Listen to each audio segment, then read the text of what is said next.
Ancient stories, Matsya avatar, timeless lessons for modern life. When a great deluge threatened all creation covering the whole world with darkness, the Savior, the Supreme Lord, chose an extraordinary form, not as a mighty warrior, but a giant fish. Śrīmad Bhāgavatam beautifully describes this divine act. Ruupam sa Jagrhe Matsya dadhi-Samplave Naavyaa Mahiimayyaam-Apaad-Vaivasvatam Manum. The meaning of the sloka is, at the time of the cosmic flood, the Lord assumed the form of a giant fish. Placing Vaivasvata Manu safely aboard a boat, he protected him from the devastating waters. Now, what if in this ancient story, we will be asking questions that are surprisingly relevant even today? Let's explore Matsya avatar through a series of curious questions. To start, let us know the story in brief. The story begins with King Satyavrata, a righteous and a compassionate ruler.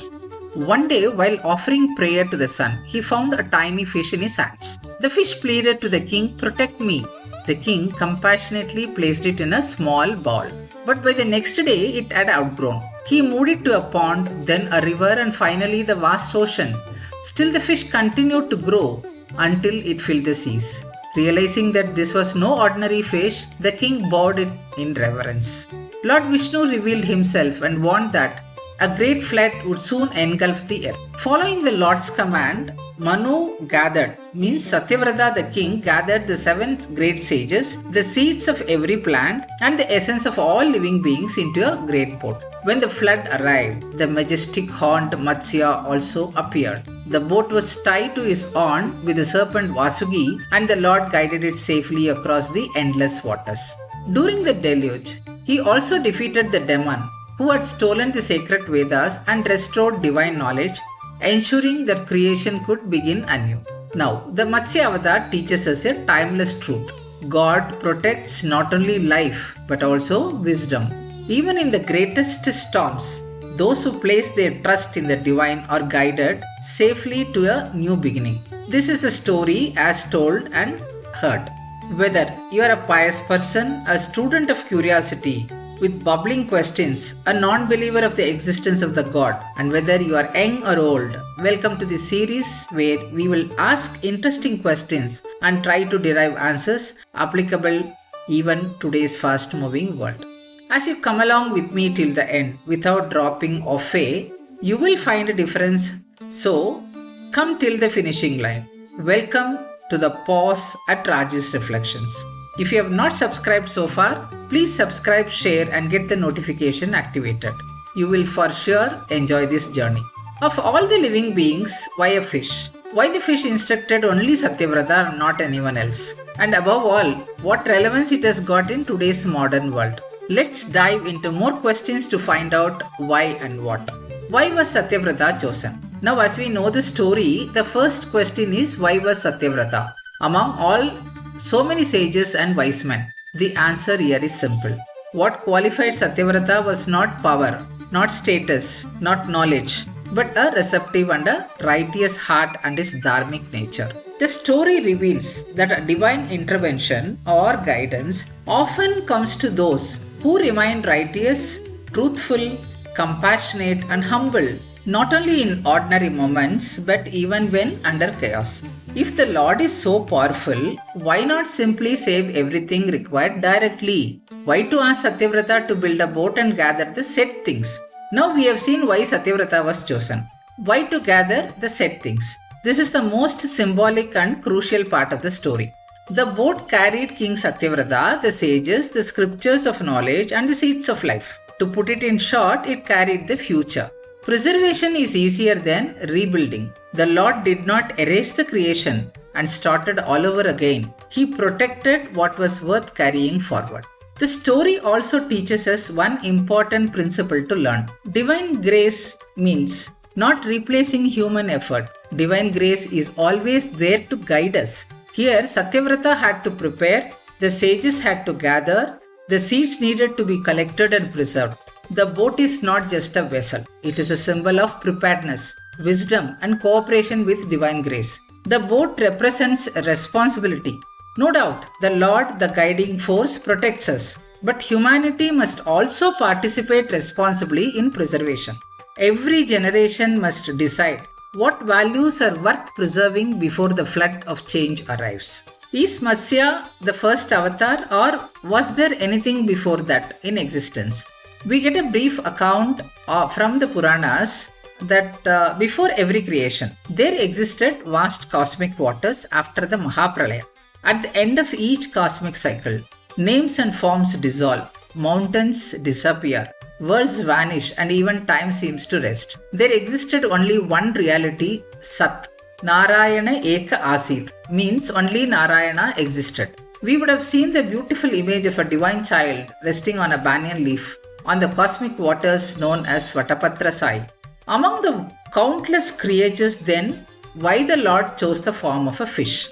When life is about to emerge from waters, the protector appears in the form which is perfect and suitable to that environment. Water symbolizes the unconscious mind, mystery and the unknown depths of existence. A fish moves freely through water. Likewise, divine wisdom moves effortlessly through the vast ocean of creation. Another symbolic fact is that a fish never closes its eyes or blinks. Our spiritual teachers compare this to the Lord's constant vigil and watchfulness over his creations. The Alva's hymns and the Acharya's literature of Sri Vaishnava Sampradaya talks vividly about the divine beauty of Lord Ranganatha's eyes, which mesmerized many to be his devotees. Madurai Meenakshi is described as Meenalochani, who by her very divine look is said to protect her subjects. In this quest of knowing the in-depth messages and lessons from the Dasavataras, we will understand that the incarnations were always appropriate to the need of that moment. Matsya is the intervention of the divine for a new cycle of creation after the deluge and is the only fish with a horn. Do the sages know about evolution? One can see a fascinating parallel, the Dasavatara sequence and the progress of life or evolution of life on earth. According to the modern science, the earliest life forms lived in the oceans long before the life appeared on land. The sequence of the Dasavatara, as popularly known, is like that. It starts with Matsya, representing aquatic life, Kurma or the tortoise, with an amphibious existence, followed by Varaha Avatar, a fully terrestrial animal. Then comes Narasimha, showing the transition between animal and human, Vamana, the early human, and then the later avatars of Rama and Krishna, representing the progressively refined human civilization. Of course, the Dasavatara was not intended to be a biology textbook. Yet it is remarkable that an ancient spiritual tradition arranged the avatars in a sequence that resembles the gradual unfolding of life. Here strikes a question. Does this mean the sages knew about evolution? We can refine the question as, did the sages perceive creation as a gradual unfolding rather than of a sudden event? However it was. The 10 avatars in order, which reminds us that the growth happens always in stages, be it in nature, in civilization, or to say within ourselves. Matsya represented the beginning of the life's journey, the first spark of consciousness emerging from the cosmic waters. Now, how does the story of this Matsya have any relevance to us today? Staying focused amidst chaos.